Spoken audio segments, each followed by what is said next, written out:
ලංකාවේ විරලම ලොකේෂන් එකක් තමයි අරුගම්බේ කියලා කියන්නේ. හාස්කම් තියනවා කියලා මෙතනින් අයත් කියනවා. එන අයත් කියනවා. උදේ 7 දවල් 12 සහ හවස 6 විදියට පූජාවන් 3ක් තියෙනවා. පානමට ආවා. පානමට එන්න පරණ ගෝලියෝ දෙන්නෙකුට එන්න කිව්වා. ගෝලියෝ දෙන්න එන්නේ බෝට්ටුවෙන්.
අපේ ඔකන්ද පානම ටුවර එකේ ඔකන්ද පානම ටුවර එක අපි පටන් ගන්නේ මොනරාගලින් පටන් ගත්ත මේ ට්‍රිප් එක ඔකන්ද දක්වා යද්දී උදේ කෑමට අපි නතර කරන්නේ ලාහුගල. එතකොට ලාහුගල වනාන්තරය ඉවර වෙලා බොහොම ලස්සන වැවක් එක්ක අනිත් පැත්තෙන් සස්ත්‍රීක කුඹුරයායක් එක්ක අපි නවත්තනවා උදේ කෑමට. ඉතින් අපිත් එක්ක සම්බන්ධ වෙනවා ලාහුගල දරුවෙක්. එයා තමයි මේ පැත්තේ විස්තර ටිකක් දන්නේ. එයා තමයි අපි ගයිඩ් විදිහට එක්කගෙන යන්නේ. ඉතින් මින්දික මේ අපි මොනරාගල ඉඳලා සියමලාණ්ඩුවට ආවා. සියමලාණ්ඩුවෙන් අම්පාර හන්දියෙන් කෙලින් පාරේ මහ කළුගොල්ල පහු කරගෙන උලන්නුගේ පහු කරලා තමයි අපි ලාහුගලට එන්නේ. එතකොට මින්දික ලාහුගල ඉඳලා ඒ කියන්නේ අපි මේ නවත්තලා තියෙන තැන ඉඳලා තව පොතුවිල්ලට කිලෝමීටර් කීයක් විතර තියෙනවද? 12ක් 13ක් වගේ තියෙනවා. 12ක් 13ක් විතර තව කිලෝමීටර් 12ක් විතර එහයින් තමයි පොතුවිල් තියෙන්නේ. මෙතන බොහොම කෑම කන්න පුළුවන්. කෑම කන්න පොඩි පැලකුත් තියෙනවා. මං පැලේ අයිතිකාරයත් එක්කත් කතා කරන්නම්. මින්දික තමයි මෙතනින් එහාට අපිට ගයිඩ් කරන්නේ අපේ වැඩසටහන කරගෙන යන්න. මේ පැත්ත ගැන දන්නේ යා. අපි ලාහුගල වනාන්තරේ පහු කරගෙන යද්දී මැද වැවකුත් එක්ක ලස්සන පැලක් තියෙනවා. වැව මේ පැත්තේ තියෙනවා. පාරෙන් අනිත් පැත්තේ පැල තියෙනවා. ඉතින් අපි උදේ කෑම එතනින් කන ගමන් ඒ පැලේ අයිතිකාරය එහෙම නැත්නම් මේ වගාබිමත් එක්කම අයිතිකාර මහත්මයා අපිට හම්බුණා. ලාහුගල මම හිතන පොත ගොවි මහත්තයෙක්. අපි වැවේ නමයි. එතකොට මේ තැනයි මේ කුඹුරු ගැන විස්තර අපි එතුමාගෙන් අහගමු. අයි මුලින්ම මේ ඔයා මෙතන මේ පැල මොකද්ද කරන්නේ ඔතන මෙතන? මගේ මේ කුඹුර තමයි මේ තියෙන්නේ. මේක මේ කුඩා යල්පොත වෙල්යාය. මේ වැව තමයි යල්පොත වැව. පොතුවිල් පාරේ ප්‍රධාන මාර්ගය තමයි මේක පිහිටලා තියෙන්නේ. බොහොම සුන්දර ප්‍රදේශයක් මේක. ඉතින් එන ඔබතුමාලා වගේ කට්ටිය ඔක්කොම ඇවිත් මෙතන මේ කෑම බීම කාලා විනෝද වෙලා හොඳ සතුටින් යනවා. ඉතින් අපි බොහොම ස්තුතිවන්ත වෙන්න ඕන කිසිම දෙයක් බලාපොරොත්තු නැතුව අපිට මේ ජල පහසුකම් සපයලා ඇත්තටම මාර ලස්සන පරිසරයක්. කුඹුරු ආය කරන ගමන් එතුමා මම හිතන්නේ මේ රෑටත් මේකේ ඉන්නවද? ඔව් රෑට අර පළු ගහේ ගහලා තියෙන මේ මොකද වනාලින්ගෙන් කරදර නිසා උඩ පැලේ තමයි මම රෑට ඉන්නේ. ඒතර අලි කොහේ ඉඳලා දෙන්නේ මේකේ? අර පැත්තෙන් ඉඳන් මෙහෙට එනවද? නැත්නම් වැව පැත්තෙන් මෙහෙට එනවද? නෑ මේ කැලේ ඉඳලා වැවට එනවා. අපිට ඉතින් කිසි හිරියාරයක් නැහැ. අපි ඒවට తాවකාලික විදුලි වටවල් යොදලා නීතියානුකූලව මේ කැලේ මෙහා පැත්තේ තියෙන ඒ කැලෙන් තමයි වැවට බහින්නේ. අපි අස්සන් වලට ඉතින් සාමාන්‍ය එහෙම බලාගත්තට පස්සේ එහෙම කරදරයක් නැහැ. ඉතින් අර වනාලියන හින්දා මම හිතන ලස්සන පැලකුත් ගහලා තියෙනවා එහා පැත්තේ. අපිට පැලට යන්න නම් බැරි වුණා. මම වීඩියෝ එකේ දාන්නම්. පැලකුත් තියෙනවා. ඉතින් රැට ඉන්නවා නම් ආරක්ෂාකාරීව එතන ඉන්නත් පුළුවන් නේ. හරි. මේ එහෙනම් බොහොම ස්තුතියි අපිට මේ සෑහෙන උදව් කරා. දැන් අපි දැන් ඔකන්දට යන්න හදන්නේ. මෙතන පොතුවිල්ලට කිලෝමීටර් කීයක් තියෙනවද? එතන ඉඳලා කිලෝමීටර් 10ක් තියෙනවා හරියටම පොතුවිල් වලට. තව කිලෝමීටර් 10ක් විතර අපි පොතුවිල් ටවුන් එකට යනවා. එහෙනම් බොහොම ස්තුතියි අපි යනවා.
පොතුවිල් ඔරලෝසු කඩුවෙන් වාහනේ දකුණට හරවලා ඉස්සරහට එනකොට ලස්සනම ලොකේෂන් එකක් හම්බ වෙනවා.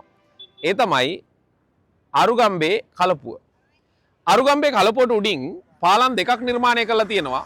මට පිටිපස්සෙන් පේන්නේ චෛත්‍යයත් එක්කම පේන්නේ අරුගම්බේ ලොකු පාලම. මම මේ ඉන්නේ ඒකේ අනික් කොටස උඩ මේ තියෙන අරුගම්බේ බොක්ක. අරුගම්බේ කියන්නේම බොක්ක තමයි. ඉතින් ඔයාලත් මේ පැත්තේ එනවා නම් නතර වෙලා ඉන්න පුළුවන් නැත්නම් නතර වෙලා බලන්න පුළුවන් බොහොම ලස්සනම ලොකේෂන් එකක් තමයි ලංකාවේ විරලම ලොකේෂන් එකක් තමයි අරුගම්බේ කියලා කියන්නේ. ඉතින් වාහනයක එනවා නම් වාහනේ මට ඉස්සරහින් තියෙන ලොකු ග්‍රවුන්ඩ් එකක් වගේ කලබු පිටියක් තියෙනවා. මෙන්න මේ පැත්තට වාහනේ දාලා වට නිදහසේ බීච් එකට යන්න පුළුවන්, කලපුව බලන්න පුළුවන්. මම හිතන්නේ අපි තාම අවුරශ්මිය වැඩි වෙලාවක ඉන්නේ. හවසක වගේ ආවනම් මෙතන බොහොම සුන්දර පරිසරයක් බලා ගන්න පුළුවන්. අපි යන් අරුගම්බේ උල්ල ඊළඟට පානම ඔකඳ පැත්තට මට ඉස්සරහින් තියෙන්නේ ඔකඳ පොතුවිල් පාර.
මේ වලට පේන්නේ ඔකඳ දේවාලේ බොහොම ප්‍රසිද්ධයි හාස්කම් තියෙන තැනක් කියලා. ඉතින් මම ඉන්නේ ඔකඳ දේවාලේ ඉස්සරහා. අද අපිත් ආවා පූජාවකට. මෙතන පූජාව තියෙන්නේ අද සතිය දවසක් බ්‍රහස්පතින්දා දවල් 12ට. උතර දවල් 12 වෙනකන් දැන් වෙලාව 11යි අපිට 12 වෙනකන් ඉන්න වෙනවා මෙතන සහ පූජාව සකස් කරනවා. දැන් ඔයාලා තව පූජාව සකස් කරගන්න පුළුවන්, පූජාව හදාගන්න පුළුවන්. පූජා වට්ටි කඩ කීපයක් තියෙනවා. අපි එතනින් ගාන ඇහුවම නම් පූජා වට්ටිය රුපියල් 2000 ඉඳලා පටන් ගන්නවා කියලා තමයි කිව්වේ. 2000 ඉඳලා ඉහළට සාමාන්‍ය 2000ක ඇවරේජ් පූජා වට්ටියක් හදාගන්න පුළුවන්. හදාගෙන 12 පූජාවට ඔකඳ දේවාලයේදී ඔයාලට සහභාගී වෙන්න පුළුවන් හරියටම දවල් 12ට.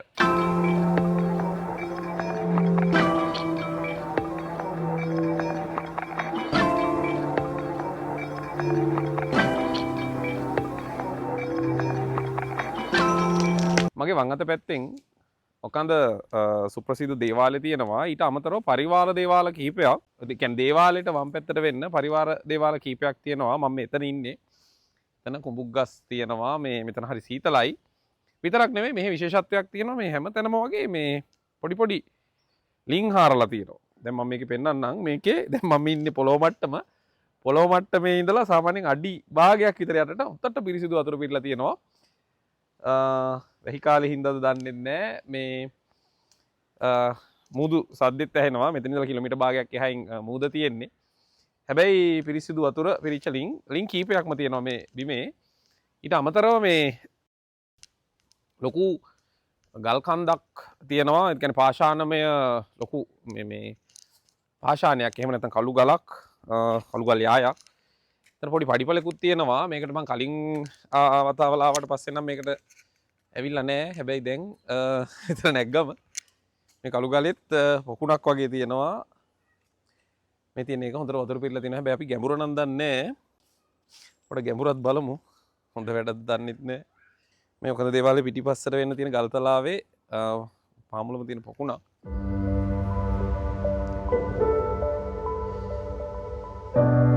අපට සිරි. මාර ගැඹුරයි නේක. මඩ තියෙනවා යට.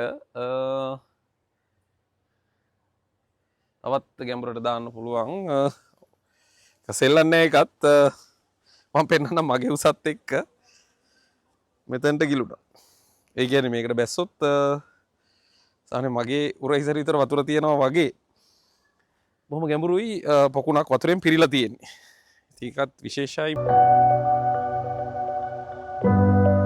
එතන මොකක්ද දෙමළෙන් ගහලා තියෙනවා. අපි ට්‍රාන්ස්ලේෂන් එක බලලා දාන්නම්. මොකක් හරි දේව වාක්‍යයක් වගේ වෙන්න ඇති. අපි මේකේ උඩටත් නැගලා බලමු අර පැත්තෙන්. දේවාලයට වම් පැත්තෙන් තියෙන ගල්තලාව උඩට අපි යන්න හදන්නේ. ටිකක් ලිස්සනවා. හැබැයි අර පැත්තෙන් ගියා නම් ස්ලොප් එක වැඩි නේ.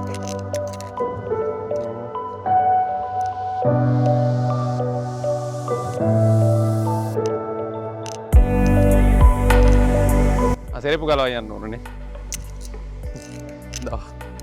දවල් 12ට ළඟයි. සෙරෙප්පු නැතුව යන්න ඕන මේක උඩ. අපිට සාමි කෙනෙක් තමයි කිව්වේ. මේක විශේෂත්වය මේ අර වගේ අර මේ වතුර පිරිච්ච වලවල්. මේවා මේ ස්වභාවිකව හැදිච්ච නෙවෙයි. නිර්මාණය කරපු ඒවා මේ කපපු පාරවල් තියෙනවා. ගල් වඩුව විසින් නිර්මාණය කරපුවා වෙන්න ඇති කියලා හිතෙනවා.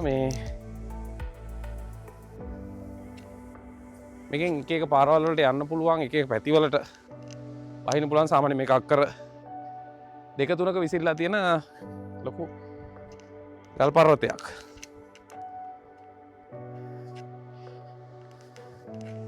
දන්නවනේ සෙරෙප්පු පහළම ගලවලා තියලා ඉන්නේ. ෂා මෙතන නැග්ගම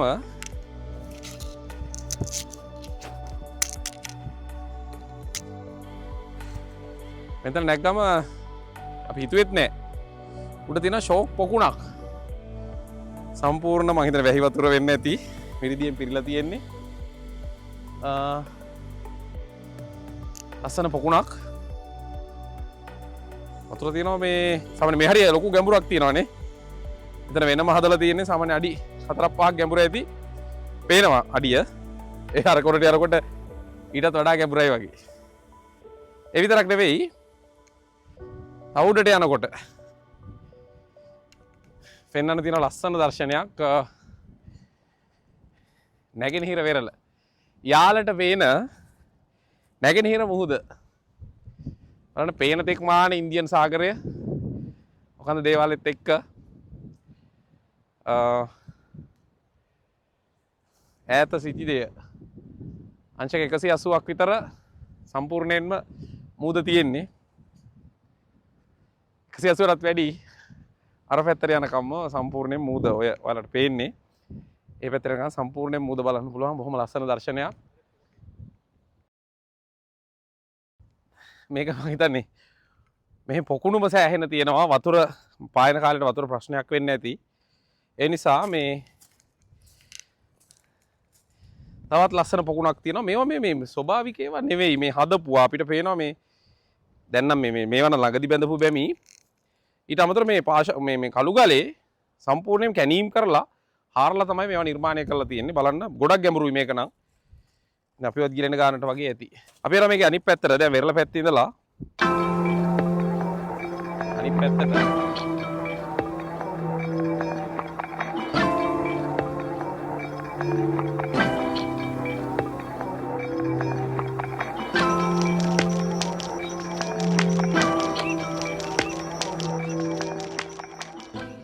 මේ තුන්වෙනි පොකුණ මේ බලන්නකො. ඒකත් මේ සෑහෙන ගැඹුරුයි. වැටුනොත් එහෙම අපි ගිලෙන ගානට මේක වතුරේ එකතු කරගන්නම නිකන් ජල තටාක විදිහට ජල ටැංකි විදිහට පාවිච්චි කරත් දන්නේ නැහැ. ඒ වගේ මෙතන ලස්සනට පේනවා මේ මට පිටිපස්සෙන් මේ පැත්තේ තියෙන මූද මට පිටිපස්සෙන් පේනවා අන්නර හරිය වලට පේනවද දන්නේ නැහැ මේ කුමන ජාතික වනෝද්‍යානයට කුමන වනෝද්‍යානයට එන්ට්‍රන්ස් එක තියෙන අතන. ඒ වගේ තමයි අර පැත්තේ පාෂාණ වගේක් පේනවා. ඒ තනිකර කුඩුම්බිගල ආරණ්‍ය සේනාසනේ කඳු වැටිය තමයි මට පිටිපස්සෙන් තියෙන්නේ. ඉතින් කුමන එන්ට්‍රන්ස් එකත් මේ ඔකන්ද දේවාලයේත් එක්කම සයිඩ් එකෙන් තමයි ඇතුල් වෙන්න තියෙන්නේ. සෆාරි ජීප් එහෙම ඇතුල් වෙන්නේ. අන්නේ කෙළවරේ. මේ මෙතන එන්ට්‍රන්ස් එකෙන් මේක සම්පූර්ණයෙන් අක්කර ගානක් පැතිරිච්ච ලොකු පාෂාණයක්. මේ තියෙන විශේෂත්වය තමයි මෙන්න මේ විදිහට වතුර පිරලා තියෙනවා.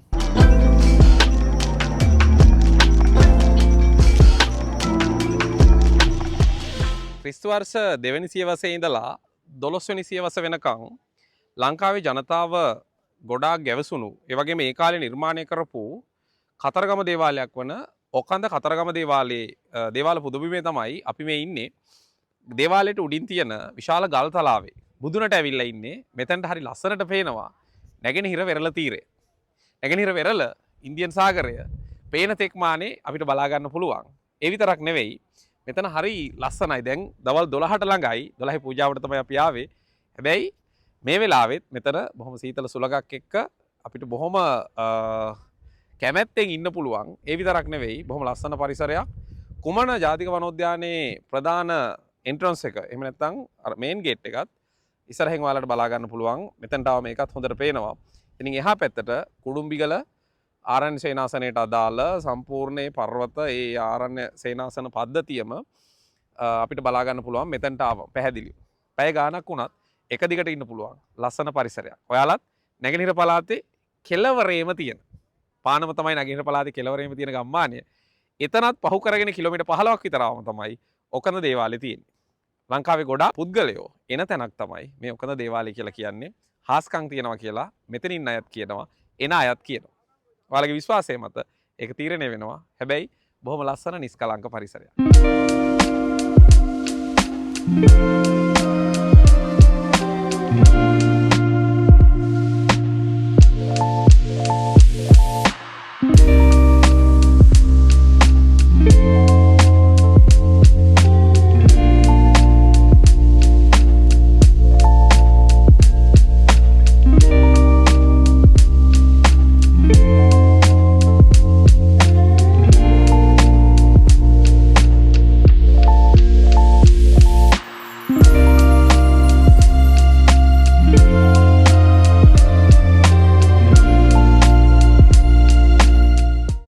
ඇයි මේ හැමතැනම ලින්ක් තියෙන්නේ මේකේ?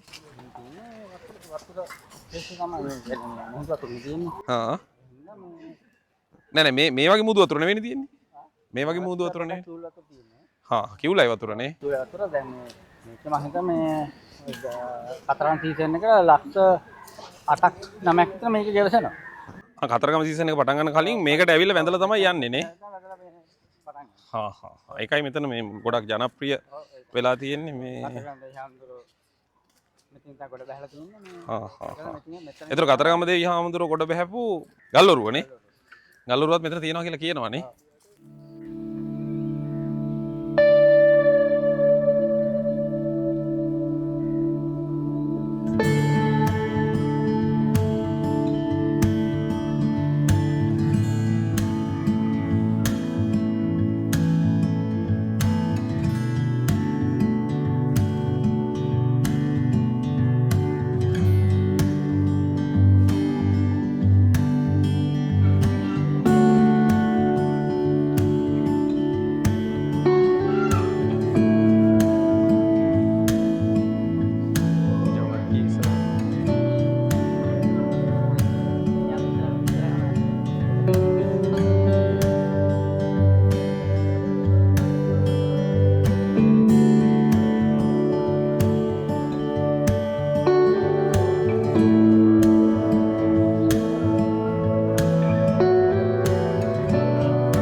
උදේ 7 දවල් 12 සහ හවස 6 විදියට පූජාවන් තුනක් තියෙනවා. දවල් 12 පූජාව මේ වෙනකොට ඉවර වෙලා තියෙන්නේ. මේ ඉවරනාට පස්සේ පූජා වට්ටිය ගන්න පුළුවන් අපිට මේ දේවාලයේ දකුණු පැත්තේ කෙළවරෙන්. තව දේවදානෙකුත් තියෙනවානේ. යම් බලන්න.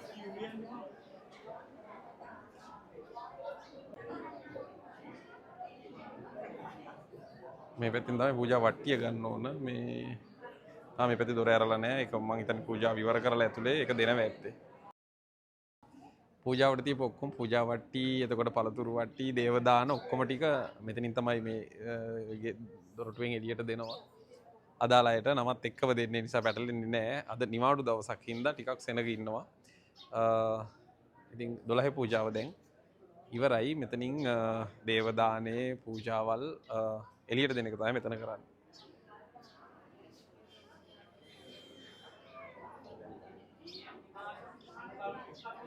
අපිට දේවාලේ මේ වටේට යන්නත් පුළුවන් හැබැයි මෙතන.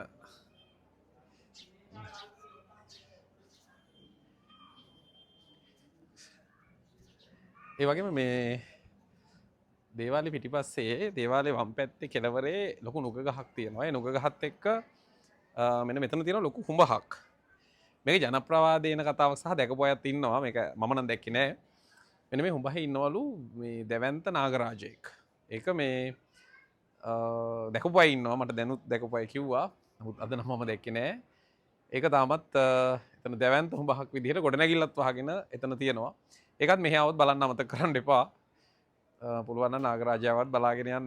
අපි යන් මේ දේවාල වටෙන් මේ පැත්තට. මෙතන එන මේ බැතිමතුන් වෙනම දානේ මේ හදලා එන සේරටම කන්න දෙනවා. මේ මම හිතන්නේ ඒකත් ගොඩක් පින් සිද්ධ වෙනවා. නියමෙන්ම හදලා තියෙනවා. රට ඉඳි එතකොට මුද්ද රස් පලං කඩල එනසල් තව මොනවද තියෙන්නේ මේක පුතා?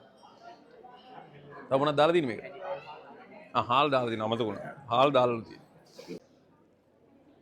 පට්ටරහයි.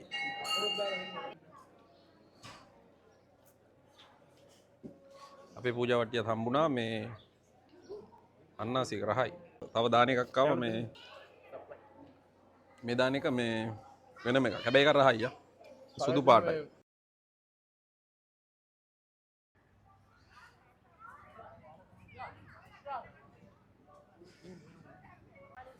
හෝටන් ප්ලේන් සැරුණම ගෝනෙක්ව ළඟටම දකින්න පුළුවන්, ගෝනෙක්ව අල්ලන්න පුළුවන්, ගෝනෙක්ව අත ගන්න පුළුවන්.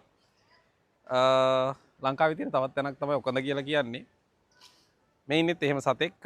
මේක ළඟට යන්න පුළුවන්, මම නම් යන්නේ නැහැ. මේ වගේ කීප දෙනෙක්ම මේ ඔකඳ පූජා භූමිය අවට ඉන්නවා. ඉස්සර මං එනකොට මෙතන හිටියා අං තියෙන ලොකු ගෝනෙක්. එයා නම් අද දැක්කේ නැහැ. හැබැයි මේගොල්ලෝ කීප දෙනෙක් මෙතනට හුරු වෙලා තියෙනවා. මේගොල්ලෝ දේවාලයේ ඉතිරි වෙන කෑම අවට තියෙන තෘණ වර්ග මම හිතන්නේ සම්පූර්ණ වටේම කැලේනේ යාල කැලේ. ඒතර යාල කැලෙත් එක්ක මේගොල්ලෝ මේ මෙතනට හුරු වෙච්ච කීප දෙනෙක් ඉන්නවා. අර පොඩි කෙනෙක්ගේ වීඩියෝ එකකුත් මම ගත්තා මේ යන ළඟට යනකොට කැමති නැහැ. හැබැයි මෙයා නම් ළඟට ගිහිල්ලා ඕන අත ගන්නත් පුළුවන්. ගෝනෙක් ඇත්තටම දැකලා නැහැ ගොඩක් අය ලංකාවේ. හැබැයි මෙතනට ආවොත් එයාගේ ලක්ෂණ ඔක්කොම පැහැදිලිවම බලා ගන්න පුළුවන්. මුවට වඩා ලොකුයි. හරකට වඩා පොඩි.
නැගෙනහිර පළාතේ දකුණු කෙළවරේ තියෙන ලස්සනම ගම්මානයක් තමයි පානම කියලා කියන්නේ.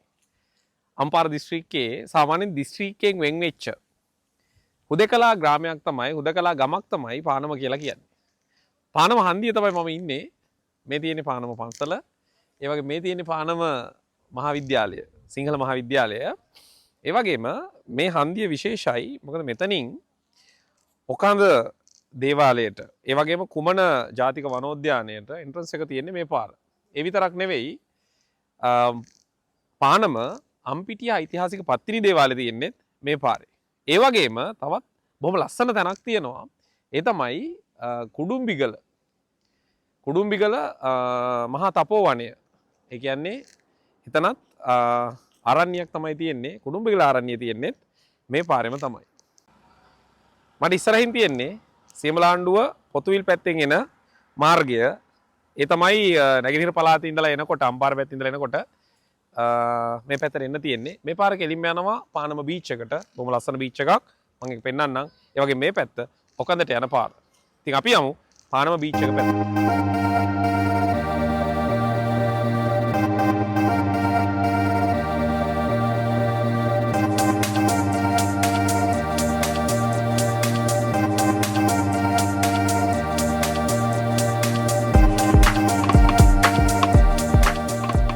මට ඉස්සරහින් තියෙන පානම ගම. පානම ගමේ කෙළවරේ ඉඳලා ඔය පේන්නේ වලට පානම ගම්මානේ. ගම්මානේ ඉවර වෙනකොටම මේ පැත්තට තියෙනවා බීච් රෝඩ් එක. ඒ කියන්නේ පානම මූදු වෙරළට යන්න තියෙන පාර. ඉස්සරහින් පානම සොහොන් පිටියක් තියෙනවා. ගමේ අර පොඩි ළමයි සෙල්ලම් කරනවා මේ මෙතන ඉඳලා මීටර් 50ක් විතර එහායින් ගෙවල් වල. මේ පොඩි දෙයක් පෙන්නන්නම්.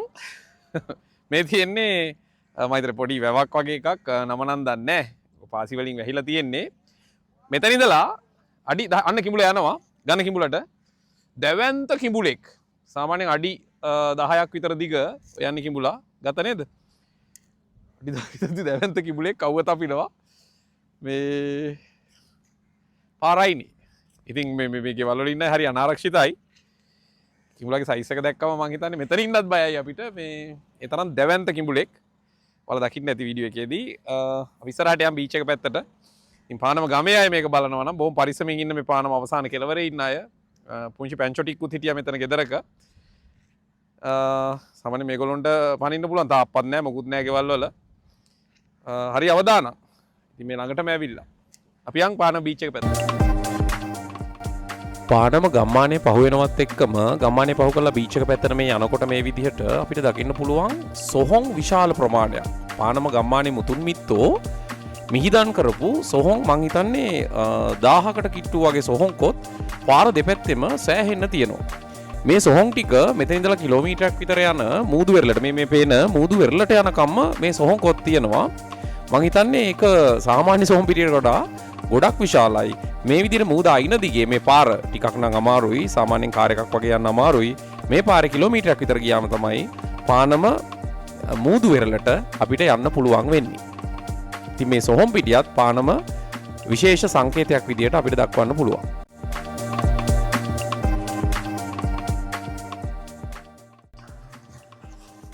ඇත්තටම මේ පානමට ආවා. පානමට එන්න පරණ ගෝලියෝ දෙන්නෙකුට එන්න කිව්වා. ගෝලියෝ දෙන්න එන්නේ බෝට්ටුවෙන්.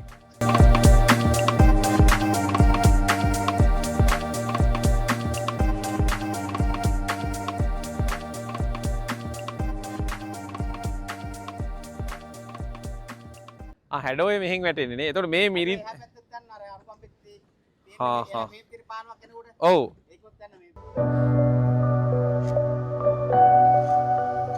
ලංකාවේ නැගෙනහිර පළාතේ කෙළවරේම තියෙන ගම්මානයේ පානමට ආවට පස්සේ පානමත් කෙළවරේම තියෙන පානම බීච් එක තමයි මේ තියෙන්නේ.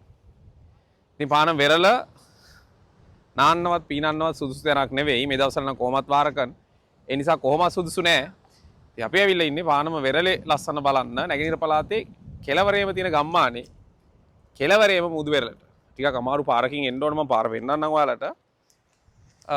මේකේ විශේෂත්වය තමයි මේ ටුවරිසම් වලට තියෙන නැත්නම් සංචාරක කර්මාන්තයේ තියෙන බොහොම මේ ලස්සන පරිසරයක්. හැබැයි අරුගම්බේ තරම් මෙතන ප්‍රසිද්ධ නොවෙන්න හේතුව මේ මුහුද නාන්නවත් සර්ෆින් වලටවත් සුදුසු මුහුදු පරිසරයක් නෙවෙයි. ගල් වැඩි.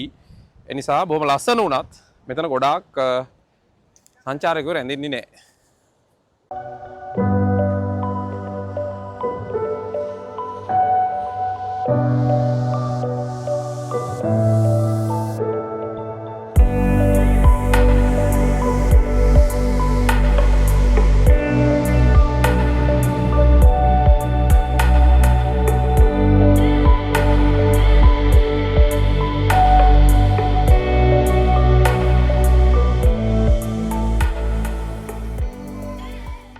පානම වෙරළට ආවට පස්සේ එතන ටුවරිසම් දියුණු කරන්න මම හිතන්නේ කලින් තිබුණ මොකක් හරි රජයක් වෙන්න ඇති. මේ රජයෙන් නම් කරපු වැඩක් නෙවෙයි ටිකක් පරණයි.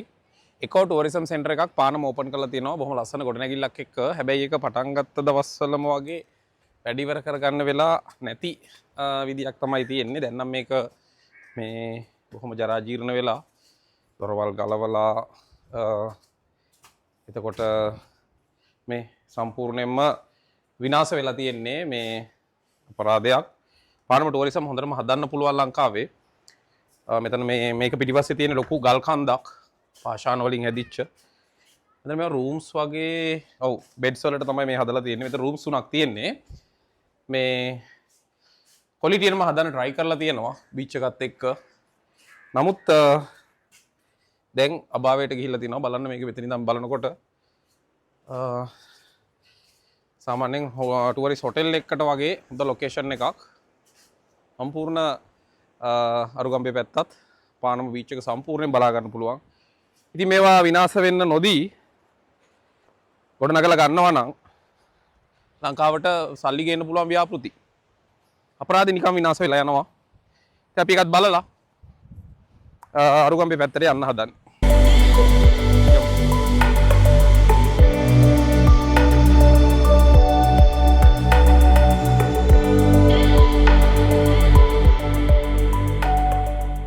පානමට ආවට පස්සේ මගේ ශිෂ්‍යයා සදීෂ් තාත්තත් එක්ක ඇවිල්ලා තියෙනවා මේ බෝට් එකේ කලපුව හැඩෝය කලපුව පොඩ්ඩක් බලන්න යන් කියලා. ඉතින් මූදේවත් කලපුවකවත් බ්ලොග් එකක් කරලා නෑ මං. වැව්වල නම් ගිහිල්ලා තියෙනවා මූදේ ගිහිල්ලත් නෑ. මූදේ යන්නේ අපි අද සැර වැඩි සදීෂනේ. අද සැර වැඩි ඒ නිසා මේ අපි පොඩ කලපුවේ පොඩි ටුවර් එකක් දාන්න හදන්නේ මේ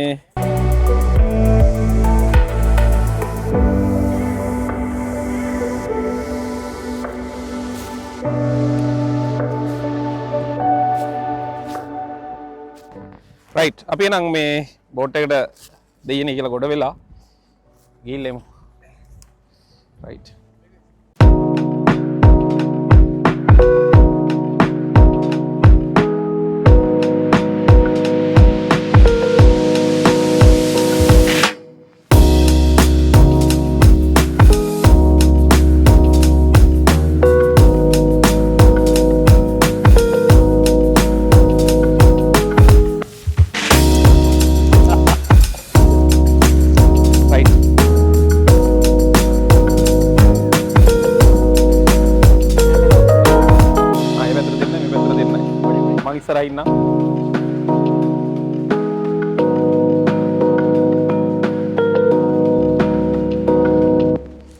පළවෙනි වතාවට කලපුවක මේ බෝට් ට්‍රිප් එකක් අහම්බෙන් සෙට් උනේ. අපි බෝට්ටු යන්න ප්ලෑන් කරේ නෑ සදීෂනේ. බෝට්ටු යන්න ප්ලෑන් කරේ නෑ. අන්න කට්ටිය ඉන්නව අර පැත්තේ මේ අපේ සෙට් එක. බලන්න පානම මේ අවසාන සෙන්ටර් එක ටුවරිසම් සෙන්ටර් එක පේන විදිය මෙහෙට. හරි ලස්සනයි.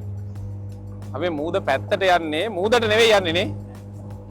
කලපුවේ රවුමක් ගහන්න මේ ඇතරම මේ මාදු ගඟේ මේ පැත්තේ ට්‍රිප් ගිහිලා තියෙනවානේ. හැබැයි මේක වෙනම එකක්. දූපත් ගොඩාක් තියෙනවා. දූපත් ගොඩාක් ඒ වගේම මම හිතන්නේ ගොඩාක් ගැඹුරු මුදා. මෙතන ඉඳලා බලනකොට ගොඩවිය පේන ලස්සන තමයි වරු.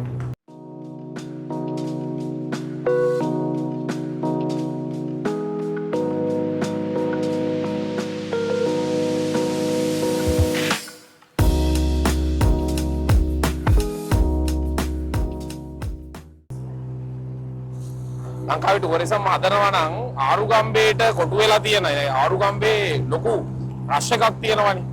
ඒ ආරුගම්බේ රෂ් එක මේ පානම පැත්තට ගෙනාවා නම් ඇත්තටම මේ කොච්චර වටිනවද කියලා හිතෙනවා. මේ හැබැයි මේ දැනටම හොටෙල්ස් තියෙනවා නේ. නේවි හොටෙල් එකක්ද? නේවිගෙන් කරන ලස්සන මේ පොයින්ට් එකක් තියෙනවා. මං හිතන්නේ ඒකත් අවසර අරගෙන එන්න පුළුවන් ඇති. ඔයාලා වෙබ් එකේ සර්ච් කරලා බලන්න. මේ අර කොළපාට කබානස් වගේ තියෙන්නේ. ආයෙත් නේවිනේ. ෂා.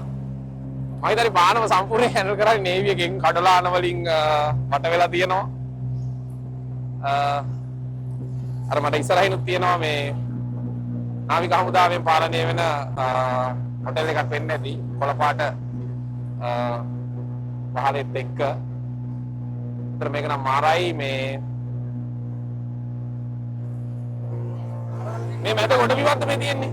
කනකොලද? පාසිනේ. ෂා. පෙර දෙක් මානේ කලපුව. අන්න මේ මෙයාට අල්ලන්න. ෂා අතෑරියනේ. දියරය අතෑරියනේ. අන්න අනිත් එක ගත්තා. ගත්ත ඇල්ලුවා යා.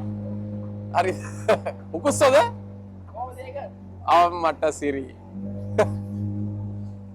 මයිතර දියන එක් ගත්තේ අරයා ගත්තා. ඒ ගත්ත එක්කලා පිටිපස්සෙන් පොඩි එක්කෙනෙකුත් යනවා. පැටියා වෙන්නේ නැතිනේ. පළවෙනි එක්කෙනාගේ වැටුණා. දෙවෙනියා ගත්තා.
කකුලට දැනෙනවා වතුර පාර වදිනවා මේකේ. අපි එමින් යන්නේ. එමින් යන් කිව්වා.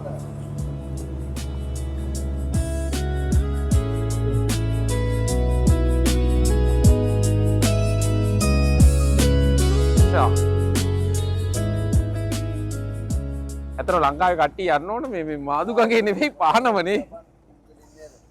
බලන්න මාදුගඟ වගේම මේ මාර ලස්සනයිනේ. කඩලානත් එක්ක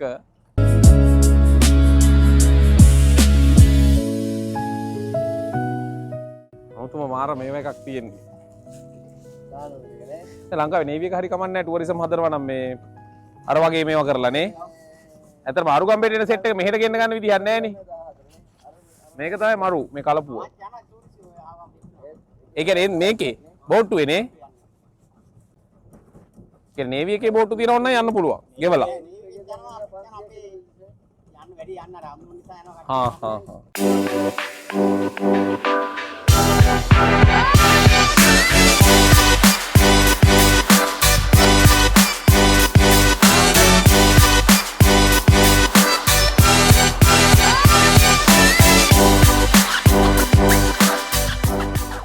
බොහොම පොඩි ගානක් වෙන්නේ ටුවර් එක මේ මොනවාද සදීෂේ කන්ටැක්ට් ඩීටේල්ස් මම දාන්නම් මේ වීඩියෝ එකත් එක්කම මේ පාන වෙනවා නම් බෝට් ටුවර් එක මාර එක්ස්පීරියන්ස් එකක් බොහොම පොඩි ගානක් ගන්න ඒගොල්ලෝ.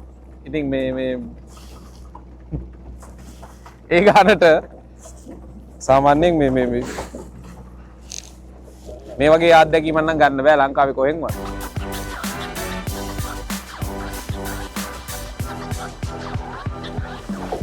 මේ වතුරට එනකන් හිතුවේ නෑ මෙච්චර ලස්සනයි කියලා මේ පැත්තනේ. මේ හරිද ඔයාලගේ බෝට්ටුව තිබ්බේ? මෙතන තිබ්බේනේ.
මේ තියෙන්නේ පානම තවත් ටුවරිසම් වලට හදපු බිල්ඩින් එකක් මොනවට හැදුවත් දන්නේ නැහැ ජරාවාස වෙලා මේ වෙලා ගිහිල්ලා තියෙන්නේ මේක දීලා තියෙන්නේ අයිස්ලන්තයෙන් දීවර ජනතාවට දීපු බිල්ඩින් එකක් තමයි මම හිතන්නේ දීවරයෝ පාවිච්චි කරන්නේ නැහැ දැන් 2008 ඔක්තෝබර් 10 වෙනිදා තමයි මේක ඕපන් කරලා තියෙන්නේ අයිස්ලන්තයේ